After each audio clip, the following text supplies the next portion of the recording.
बंधनात कोणाला ठेवू नका. प्रत्येक नात्याला मोकळं सोडा. जे आपलं असेल ते जाणार नाही आणि जे मतलबी असेल ते थांबणार नाही.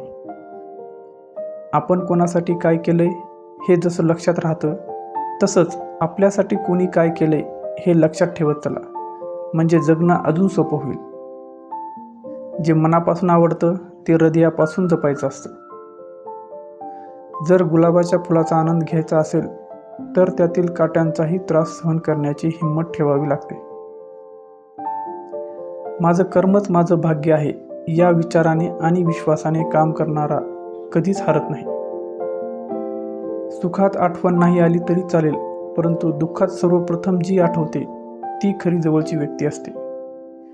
जिच्या समोर बसून मोठ्या मोठ्याने हसण्यापेक्षा जिच्या खांद्यावर डोकं ठेवून मनसोक्त रडता येईल तीच खरी जवळची व्यक्ती असते.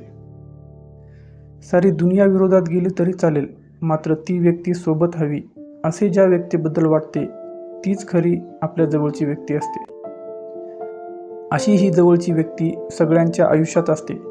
ती कधी रक्ताच्या नात्यातली असते तर कधी मैत्रीच्या नात्यातली असते. अशा या व्यक्तीला सदैव जपून ठेवा. तिला कधीही आपल्यापासून दूर जाऊ देऊ नका. बोलण्याआधीच ज्या नात्यात कळते ते नाते खूप दरवळते. आठवण हा शब्द इवलासा आहे, पण अर्थ फार खोल आहे. सुख आणि दुःखात जास्त अंतर नसते. जे मनाला भावतं त्याला सुख म्हटलं जातं आणि जे मन स्वीकारत नाही त्याला दुःख म्हटलं जातं. संवादात होणारी सर्वात मोठी चूक म्हणजे आपण समजून घेण्यासाठी ऐकत नाही तर उत्तर देण्यासाठी ऐकतो.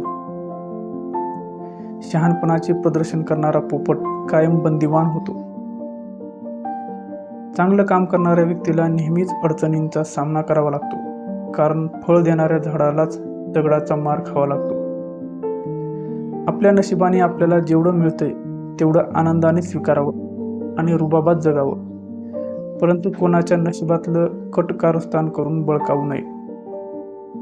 नावापुरती माणसं आणि गरजेपुरती नाती आपल्या आयुष्यात नसलेलीच बरी. वडिलांचा फोन जर तुम्हाला आला तर तो कधीच कट करू नका, कारण तो फोन दुसऱ्या व्यक्तीला कधीच येत नसतो. मनुष्य केवळ आपल्या गुणांनी आणि कर्मानेच मोठा होतो. जबाबदारी घेताना मी आणि श्रेय घेताना आपण हे शब्द जर केंद्रस्थानी असतील तर कुठलंही काम सहज आणि निसंशय पूर्ण होतं.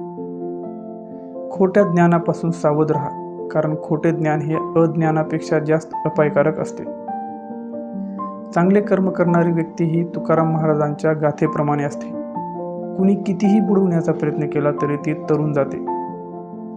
जगासारखं जगताना मनाला त्रास होतो आणि मनासारखं जगताना जगाला त्रास होतो.